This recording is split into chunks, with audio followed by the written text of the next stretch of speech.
കലോത്സവങ്ങളിൽ പ്രതിഭകൾക്കൊപ്പം തന്നെ പ്രധാനിയാണ് അതിന്റെ കാണികളും. തദ്ദേശീയ വിഭാഗക്കാരുടെ കലാരൂപങ്ങൾക്ക് കലോത്സവത്തിൽ വലിയ സ്വീകാര്യതയാണ് ലഭിക്കുന്നത്.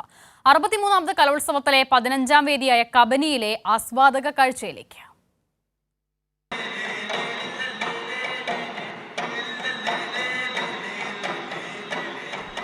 വേദി 15 കബനി നദി.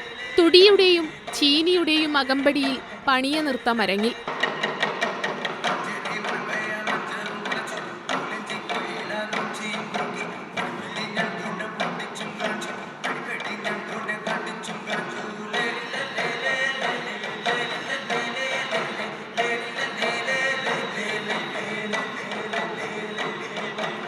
മണ്ണിനെയും പ്രകൃതിയെയും അറിഞ്ഞ മനുഷ്യരുടെ കലാരൂപം. ഓരോ തുടിക്കും ഓരോ ചുവടിനുമൊപ്പം കാണികളുടെ താളവും.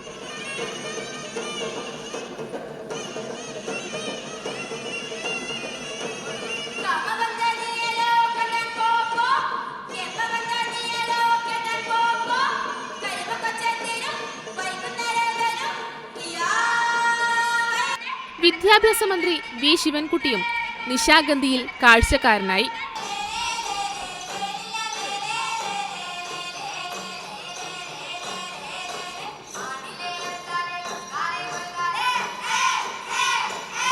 പ്രായ ദേശവ്യത്യാസമില്ലാതെ എല്ലാവരും വയനാടൻ തുടിക്ക് താളമിടുന്ന കാഴ്ച.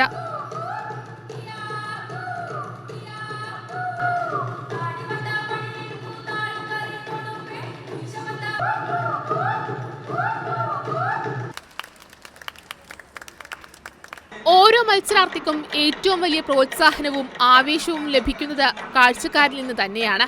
അതുതന്നെയാണ് നിശാഗന്ധിയിലെ കാഴ്ചയും.